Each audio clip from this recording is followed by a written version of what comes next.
Good morning and welcome to the Daniel Baldwin Show. It is Friday, March 21st, coffee in hand. It is 4 o'clock in the morning and I'm down in the studio sipping away, flipping the hourglass. We're trying to keep the episodes to about between a half hour and an hour. I was doing an hour plus. And, people out there were coming in on TikTok and Instagram and different places where they were watching the show, YouTube, and they were saying, a lot of information that goes on in your show, and you bring up a lot of data. Data or data? Which one is it? I think I say both. I don't know. Whichever one sounds cool at the moment I say, or just comes to my mind because I forget how I like to say it. Anyway, I have a lot of material that comes out. By the way, I want to say that if you can, spread the word about the show, subscribe to the show, follow us, do all that groovy stuff. I'm not so literate about all the social media stuff. My kids are much better at it than I am, and a lot of my friends. But I'm told that I'm supposed to say things to you because we're trying to get a following going. We're trying to bring you more interesting stuff rather than just my pontificating on everything, which I'm sure is amazing for the average viewer to watch me, just my head about to explode. When I do the show, try not to, unless something big is going on, the election or something else is happening that's just, or a big event about to happen. Try to wait to see to the last minute what's like most interesting thing or what's happening, what comes to my mind when I read the headlines. I try to keep it topical if I can, obviously. I have to say that the controversy between the parties, the fact that you get when we're trying to point out our differences during the election, want to stand out. You want to say, look, this is what I stand for. This is what I'm going to do. So I looked today and yesterday at things that are out there and things that I'm concerned about. We're not in an election anymore. So I don't need to have it pointed out to me constantly about what the right or left stands for, what the right or left. We elected the president, and he's already said what he was going to do, how he was going to do it, and how he was going to pay for it. And he's doing all of those things, all of them, at varying levels of success. Some he inherits quite a bit of a load that he has to, always given the analogy about having a leak. You have to stop the bleeding, and then you can go in and you can try to clean it all up. And certainly I believe that he's doing those things. He's action president, no question. The amount of resistance so dominant in the news right now. I started looking at the Civil War. I was sitting with a couple of friends and we were talking about what's next for the next 6 months, or it's only been a couple of months, and there's so much controversy going on. There's so much civil unrest from the left who can't stand Trump. And so it doesn't matter what he says he's going to do. It doesn't matter what he stands for. The fact that he was elected based on these platforms. There are people that just, it won't matter if he said, like I've given this analogy before, I think I have a cure for cancer. They would say, we don't want that. Absolutely. This guy's not allowed to have a cure for cancer. He's a liar. He's to use the cure for cancer for his billionaire friends. He's going to cure hundreds of thousands and millions of people of having cancer, but it won't matter what he does. When I did a TV series years ago called Homicide: Life on the Streets. History, is this it? Great show. It was an honor to work with the Andre Brauers and Richard Belzers and Yaphet Kotto and Kyle Secor and Melissa Leo and just many very talented men and women that were on that show. And I lived in an area called Federal Hill. So I went down to the library one day and I thought, where was Baltimore in relation to North and the South? And it was right through Baltimore. That was the Mason-Dixon line. Like, there were people that was your cousin and really close relative that lived just south of it. And they were like, hey, are you going to fight with the North or are you going to fight with the South? This is the line right here. And so Lincoln and his generals found the highest point because they wanted the Chesapeake Bay. They wanted that port. It was very strategically important to them. So they took 100 cannons and they found the highest point, which was Federal Hill, where I lived. And they aimed the cannons down at all the businesses and boats and everything that were down there. And they said, color do you want to wear now, blue or gray? And blue looks great on me. Decided through that action, the cannons being aimed at them to fight with the North. And so Baltimore fell to the North side. And I remember in that engagement, in my reading about that, I learned a lot more about the Civil War. What was the Civil War about? How did that happen? How do you tear a country North and South in half? Well, I know they like to say that it was, and if you read the documentation, the American Civil War fought from 1861 to 1865 was primarily sparked by the issue of slavery and the Southern states' desire to preserve it, leading to their secession and the subsequent conflict with the Union, the Northern forces.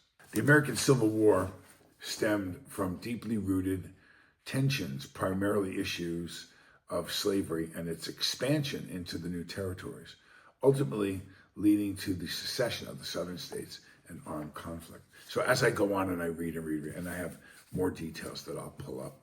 Do you buy that? Was Lincoln the great emancipator? Did he, slavery? Well, the fact of the matter is Lincoln had slaves before the war. Don't believe that he was a huge sympathizer initially when it came to the plight of the African American in the United States. I think you can look at these things and you can always follow the money. That famous phrase that was uttered during Watergate was Nixon. Follow the money was a term that was used and to get down to the bottom of exactly what's really going on here. And so when you look at what happened, hemp was the product by which we made rope and clothes, and hemp clothes were a little rough on your skin. They weren't very light. They lasted forever. And a lot of stuff was made from hemp. George Washington being one of the biggest hemp farmers in the United States. And Lincoln, cotton came from the South where it could grow. Weather-wise, it couldn't grow up north. And the people made clothes, all Lincoln, they wanted some of that cotton. They wanted to get involved in the cotton. And the South said, you're not getting the cotton. Not going to happen. And so the North said, how do we get the cotton? The business people, the Wall Streeters, the garment district, whatever you want to call them, the people at that time that wanted that cotton said, how do we get it?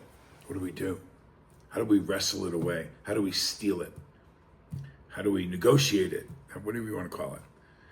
Well, if we take away their workforce, if we free the slaves, they're not going to be able to produce that cotton so easy anymore, are they? And so, I believe it was a financial ploy, a tactic used by the North, by the rich, by the people who settled this country, that they said was terrible to enslave anyone, and use this as an excuse as to why they were going to take their workers away from them and free them and open the markets up for the cotton industry in the South.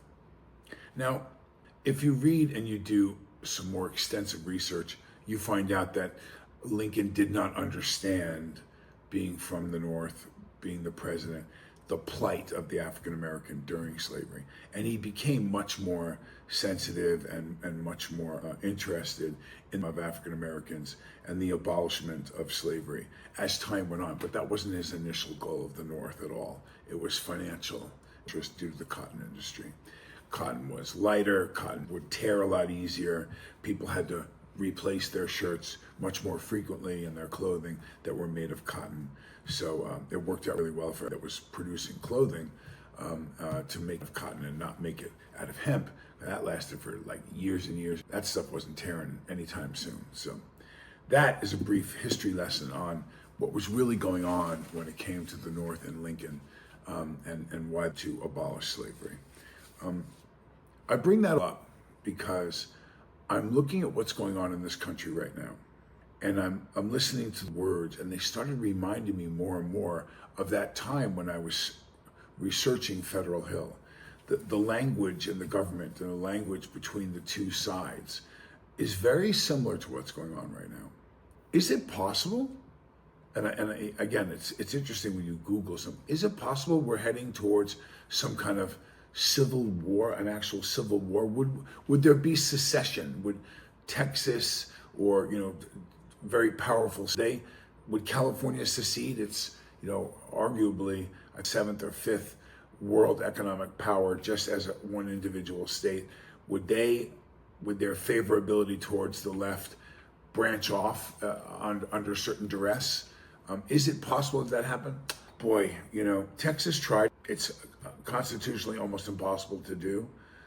But I think you show the will of the people, and we were to be in enough unrest. Would it be possible? I guess anything's possible.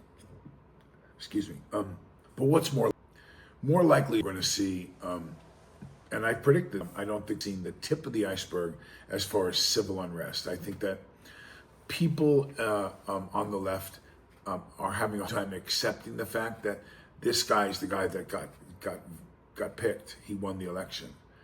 So what are we going to do? Are we going to see Dr. Martin Luther types of protests where we're not going to be violent, we're not going to, or we see Selma, Watts?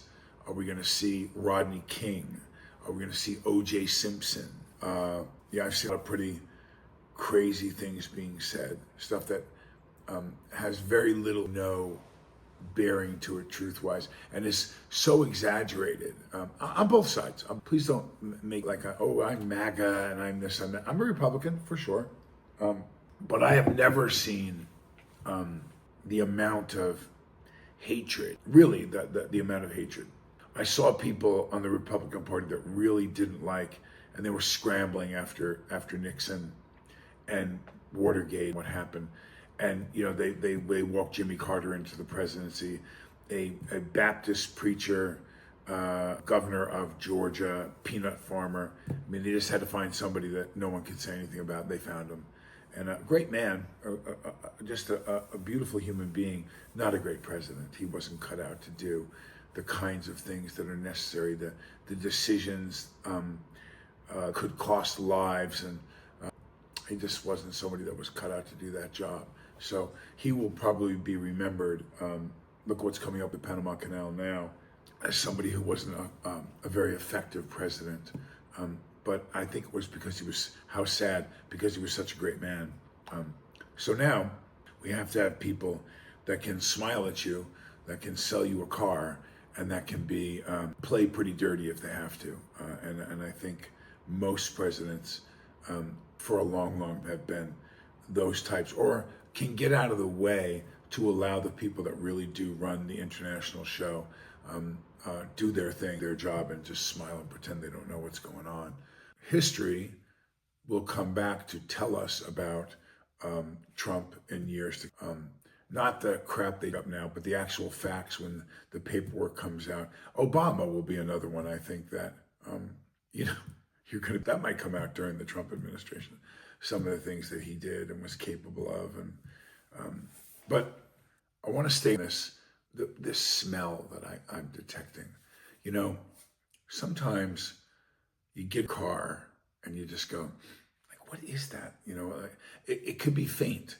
I remember my wife and I rented a car and it smelled like marijuana. And for the longest time, I thought they must have dropped something in between a seat or under somewhere or left a baggie or something. It just, right conditions, the heat with the windows up and everything, the car just smelled like marijuana. And we had the car for months, and finally we turned it in and got a different car. But there was something about it that it just wasn't right. My daughters, I had an old Mercedes, and my daughters, it turned out they had stuffed a sandwich. I don't remember what it was, bologna sandwich, whatever. But they stuffed the sandwich. Avis, my oldest daughter, stuffed it in her seat. They both had one side that they're always on. I always put them on the same seat. And I mean, it was an awful smell. It was in the summer, and she was probably like 5. And I finally found, had to track it down because it just started getting so bad. There's a smell. I don't know what it is, but I'm just telling you, I get this smell that this is going to get worse before it gets better. That we're going to see some real problems. I don't see the current administration backing off of their plan now. I don't see them not going to expose some very famous people, some very big political leaders, some very big companies. And I worry how far this will go. Will there be another kid in Butler, Pennsylvania, up on a rooftop taking a shot at this president again? Will something happen? Will be some terrorist act, or a missile hitting Air Force One, or some crazy crap? I pray to God, no, I really do. I hope that nothing's to President Trump or the people around, but I don't know. There's so much money at stake. Remember I said follow the money. There's so much money, trillions, they're talking trillions of dollars, and a system that has been kicking back money and been paying off people for a really, really long time. I don't know that those people are just going to walk away from this money. Are they really going to let this one guy in his administration and Musk and other people uncover all this dishonest stuff and take away their golden goose?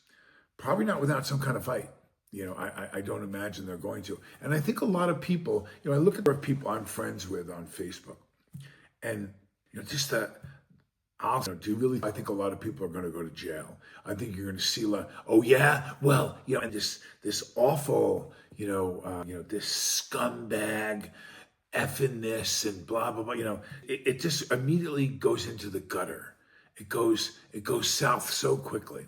I didn't say what I thought about Obama and the Obamas or him personally. Or I say, let's see what's going to come out. Let's see what this.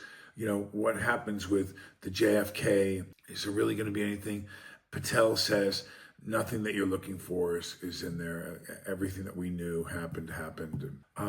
Did they kill Martin Luther King? Of course they killed Martin Luther King. Of course Bobby Kennedy was a setup, and they killed Bobby Kennedy. If you thought they didn't want John Kennedy to be president, you think they wanted him to be president? Bobby Kennedy?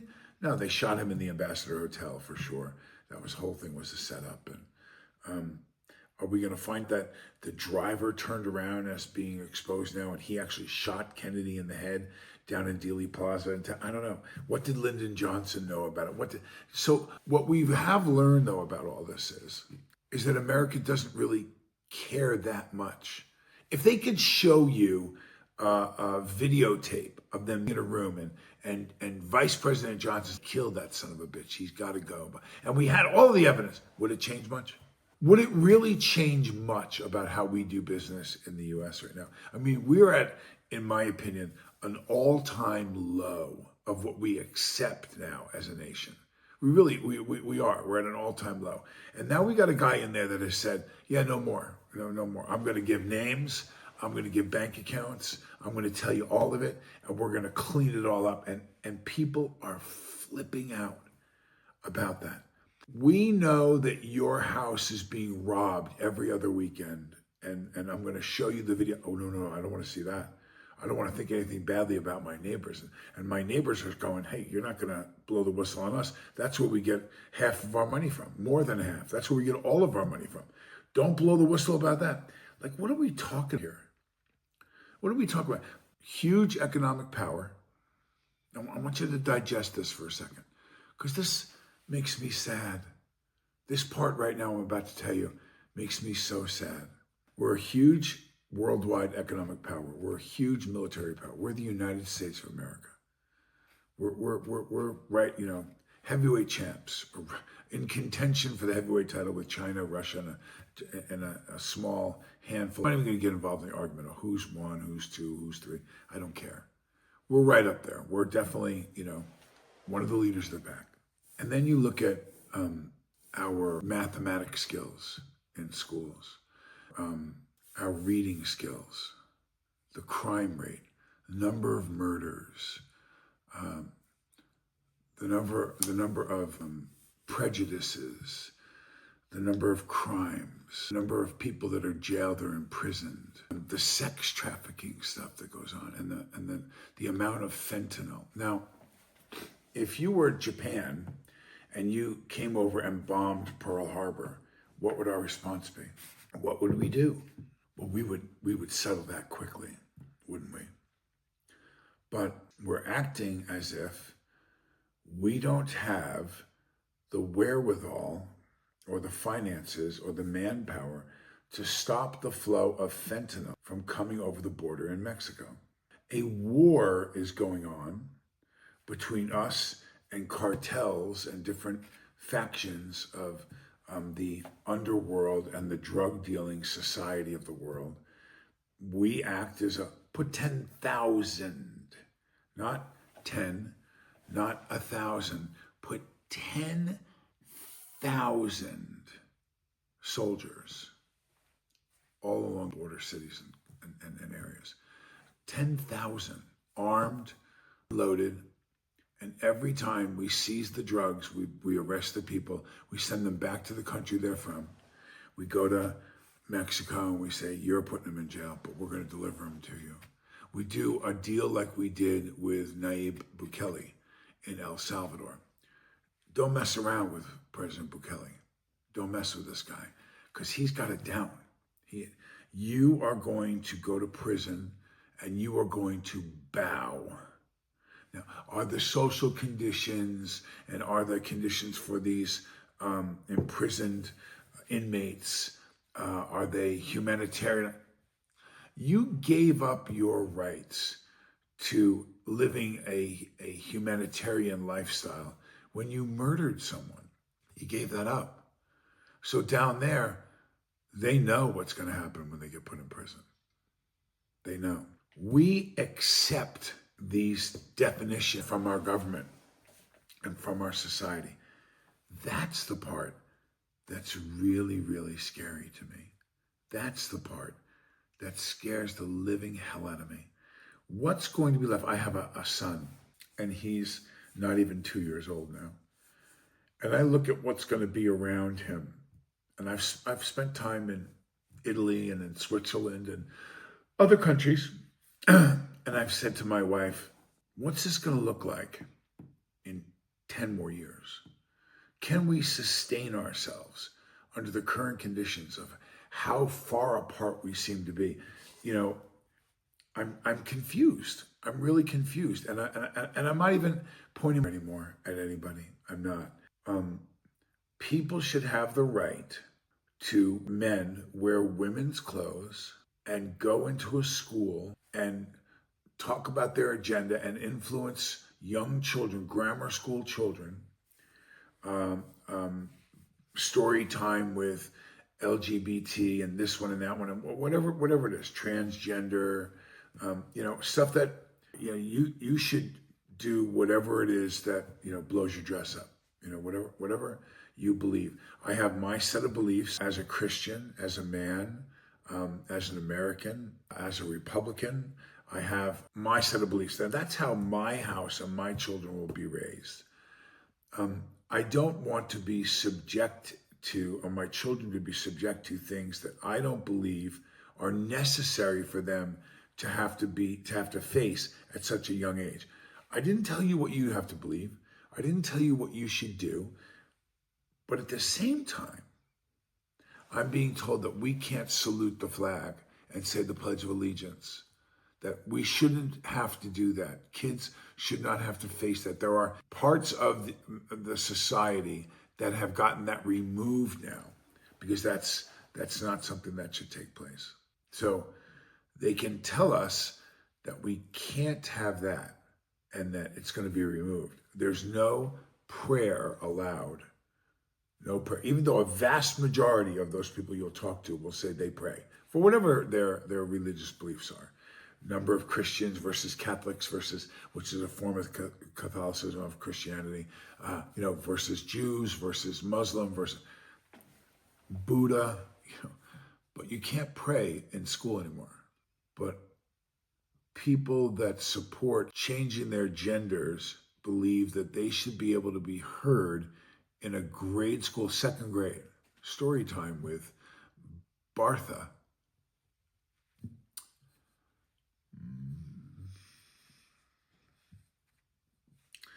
I believe there are things that people are going to fight over.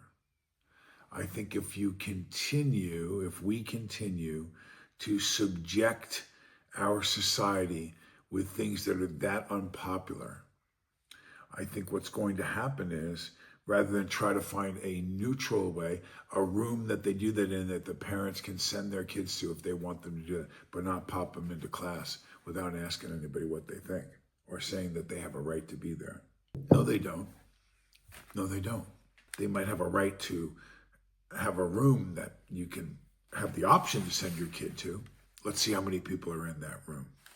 So, all the way back to the beginning now, as I looked at the things I think we're facing, and I was asked, the question was posed to me, are we heading towards a civil war? Will a civil war ever take place in the United States again? You know, I don't see a full all out like the North and South or East or West or Democrat, Republican or red or blue or whatever you want to say. I don't see that happening. Will there be potential rioting or violence in America during this administration? Boy, it sure feels like you're watching that volcano.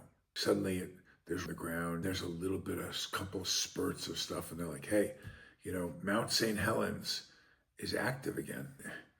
Boy, every test that we're moving towards a big eruption, an explosion. And all the people, they evacuated, most of it. There was this guy who had like a store, and he said, I've been in this for 50 years, and I've been up here for 70 something. The guy was like 80 some years old. He didn't, and then, of course, 1,300 feet blew off the top of the mountain, and he was annihilated. And the lava came down, and blah, blah, blah, blah. The rest is history. Feel the ground shaking already. Can feel the ground shaking. I don't know that it's avoidable at this point. I really don't. I hope it's contained and it won't be terrible, but certainly a violent act against the president, against any group, society-wise, I hate to do that, but I'm looking at the left side and I'm looking at what they write, the terrible, hateful stuff. Like I've mentioned in shows, friends of mine or acquaintances of mine, and how far they're willing to go in their discussions of how much they hate this president and the reasons why they hate him. They're going to shut this down, they're going to shut that down, and they're going to stop him from, and they're going to impeach him. And again, I mean, an impeachment of the president now, impeachment of the American people, a majority of them, because he won the election. He won all of the states that were up for grabs at the Electoral College, and he won the popular vote. So what you really are saying is, we don't care about what the election, we don't care about what you voted for. We don't care that you outnumbered us and that you won. We're going to try at very best everything we can. It's impossible for this guy to be successful. And I find that very, I think in a close like this was, like every election well, at the rate it's going right now for the Democrats, I don't know that they're going to have a party for much longer, but, or at least I'm not sure what's happened. Even the Democrats right now are getting tired of the Democrats. It's so awful. And I think the Democrats bring a lot of interesting things to the game. They look at things a little differently than I do. And some of the programs and things they do, I think are good. I was a Democrat for a long time, I really was. I just stopped seeing it working anymore. I'm a little frightened. Yeah, I know I'm kind of stammering through this because I want to be careful about what I say. I have been very honest in my depiction and my presentation and with predictions I've made. I've been very accurate, a number of predictions against a lot of odds and against the favor of a lot of very dear relations, family and friends, where I've said, yeah, Biden's not going to run. Like, are you serious? Never going to let him run against Trump. He's going to get his ass handed to him. They'll replace him with, and as I've said many times, before it was popular to say, before anyone that I heard of said it, I said that it would be Michelle Obama. And had it been Michelle Obama, I think you would have seen a very, very, very tightly fought, neck and neck. I don't know who would have prevailed, but she wasn't going to give up and certainly didn't want to face the scrutiny. But he was the husband, former ecstatic. He even predicted, if I could hide in the basement in my sweats and have someone up there be a mouthpiece for me, I'd go back in. I was, very stimulated by the work. And he said it on Colbert, he said that, yeah, if he's the man, somebody else. What do you think Harris was? That would have been Obama in the White House all over again. Certainly if it was Michelle, but they messed that up. Whoever picked her, be for the rest of their career. That group, her thinking she was going to beat Trump, that was an easy one for me to predict. Here we are again, and the subject is civil unrest. The subject is, how bad will this get? And I think once the heroes of the Democratic Party's names start coming out, once we start, really slinging the mud at people that we know prove the Schumers, and it's gonna get ugly, and more than protest. I think I see some bad first. It'll settle down for a while, but and you're going to see a number of Democrats. I also look at what has been presented to them. They're going to look at evidence, and it's going to be undeniable.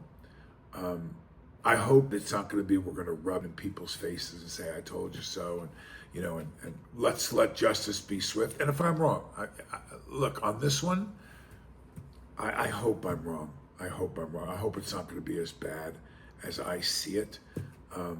But I'd be irresponsible to not tell you what I see.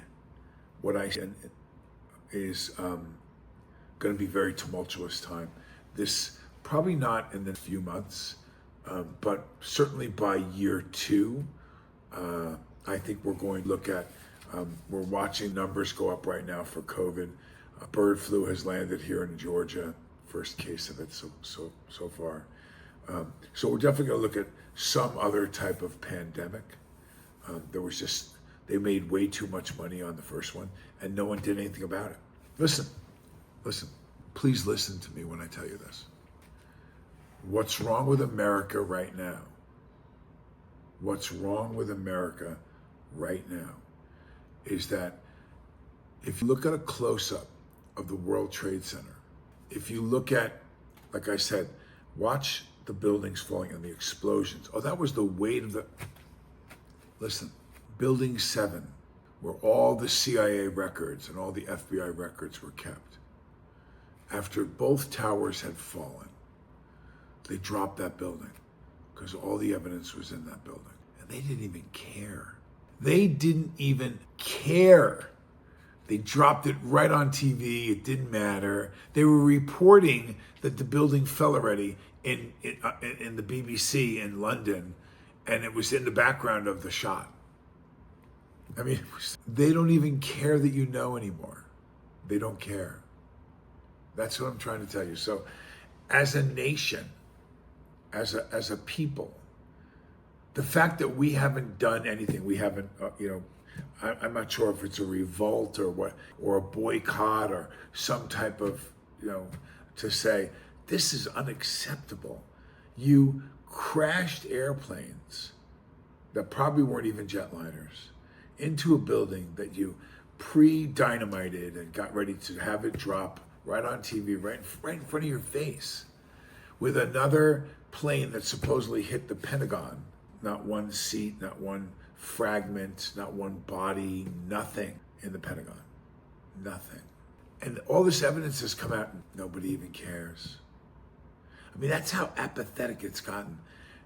They laugh. Those people, what they wanted that set this whole thing up in this case, They laugh in your face because you know what, honestly, it's like the big guy who comes up to your tray when you're having lunch and he puts his hand in your tray and he takes something off your tray and starts eating it right in front of you and goes, what are you going to do about it? What are you going to do about it? Now, there's a lot of other people you could rally together, go to the authorities, but you just let him eat half your sandwich. He's going to eat it. He's going to come every day once you don't do anything about it, and he's going to keep eating your sandwich. Are we going to see a civil war in this country? Probably not. Are we going to see civil unrest and people that are not going to accept what's going on that we can prove now has taken place? Probably. Probably we'll see some violence. People are going to die. National Guardsmen will be called in. Fires will be started. Look what they're doing now. The guy who owns a car company. I don't know Elon Musk. I don't know this guy. He's got a lot of money. He's evidently trying to get, and he's doing it because he doesn't pay his taxes, or he doesn't. Listen, I own the Baldwin Foundation company, whatever my company is. And you're upset with me. You're bitching. Everyone's bitching about how much taxes does Baldwin pay? How much does he pay? How much does his company pay? But I employ 100,000 people around the globe.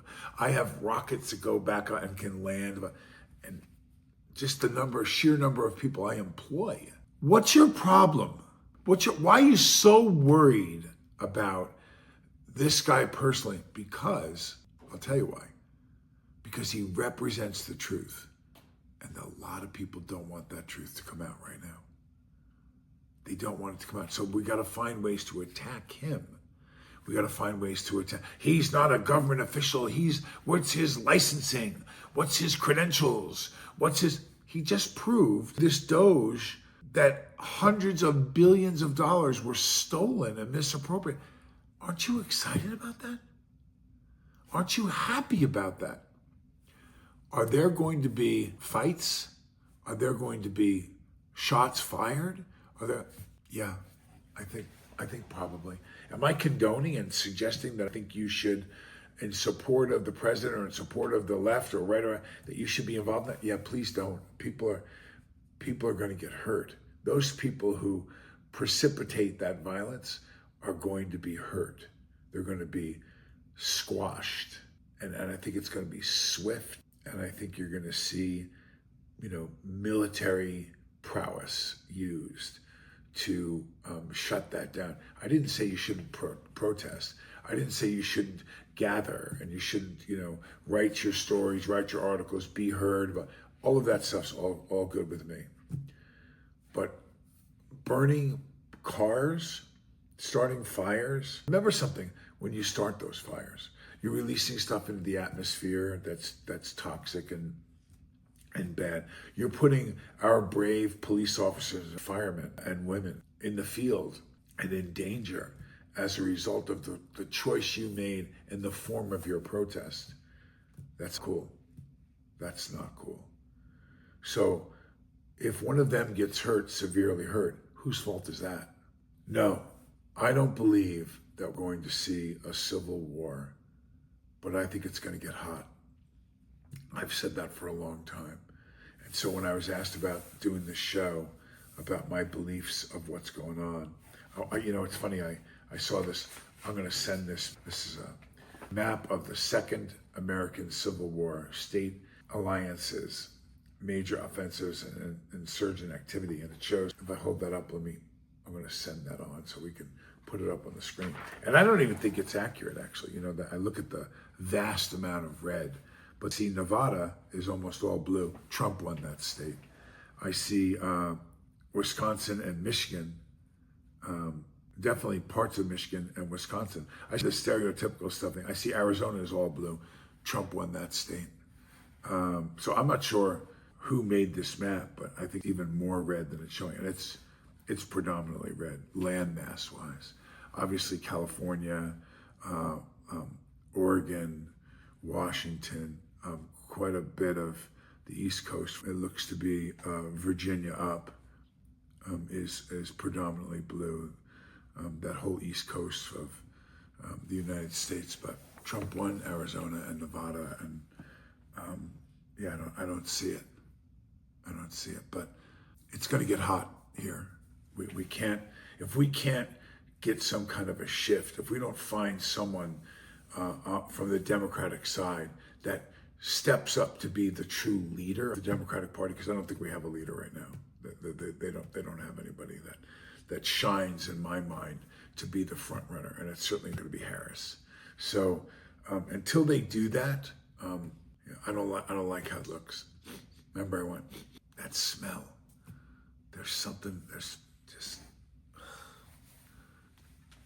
going on, man.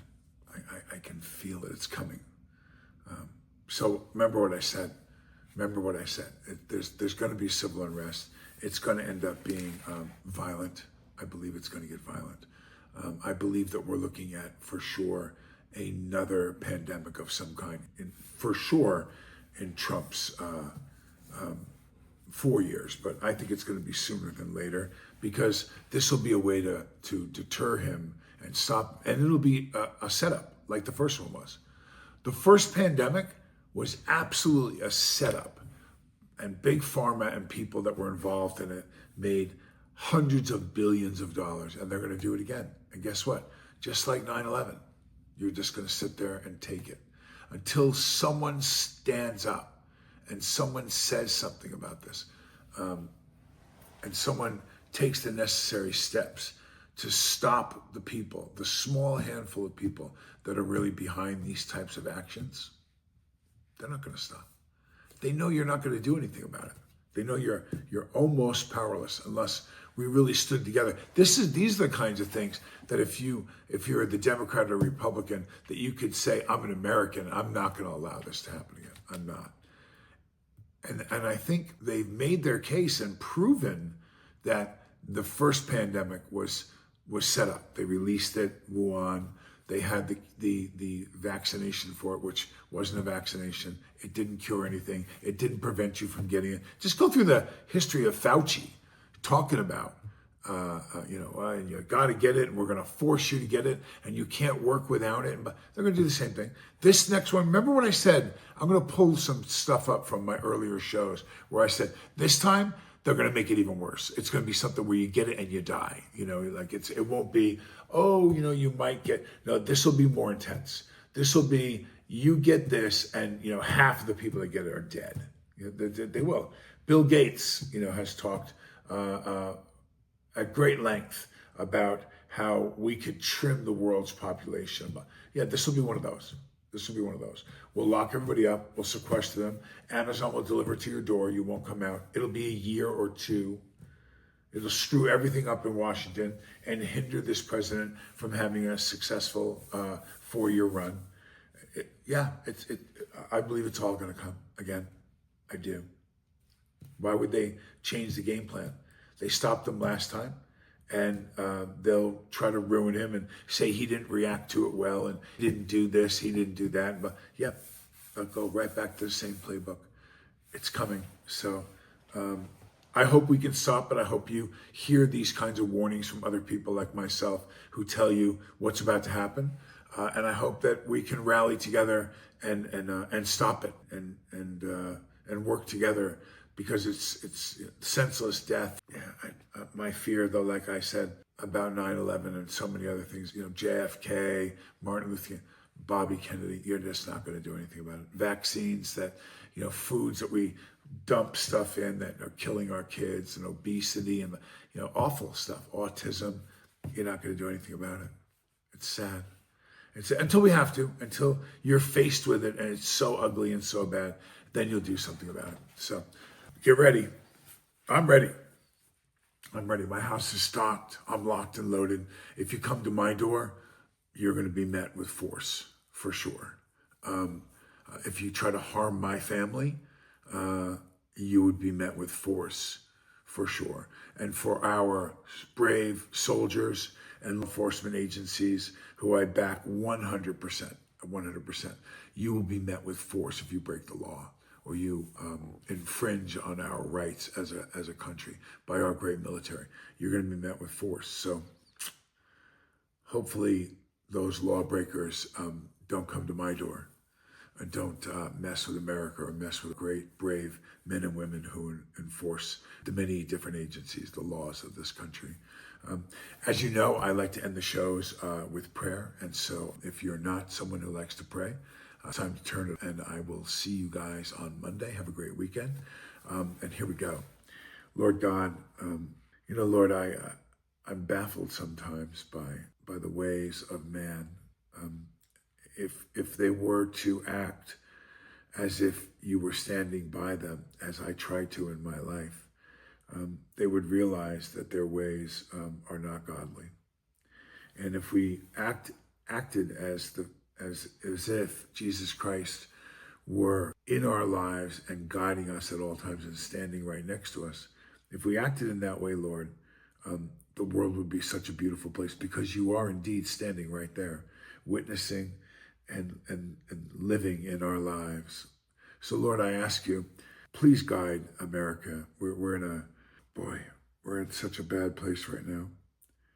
And I really wish, Lord, that your light could be seen by more who have closed their eyes to you, God, that they would open their eyes and that they would receive you as their Lord, as their Savior, as their living God.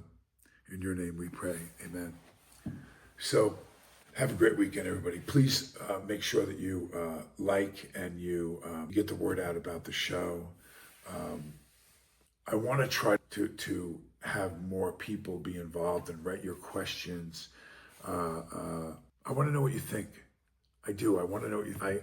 I do the show and it's me, pontificating and talking about what my feelings are and what I think a godly Christian father and husband and my sounding board many times is my wife Deasia, and I sit with her and I tell her things. We don't always agree on everything. We don't agree on all the issues. We don't, but I get to listen different views than mine by communicating with her and listening to what this smart woman has to offer that I may not see. I want that in our show. I want to see write-in questions, and I can do videos back to you. I've been taking more and more of the questions and saying, "Hey, Tommy, how are you? Thanks for the question. Here's blah, blah, blah." And I say, it may not be what you want to hear, but it is certainly my honest opinion. It is. So send us our stuff, follow us, subscribe. Please subscribe and get the word out to everybody. Have a great weekend. God bless you.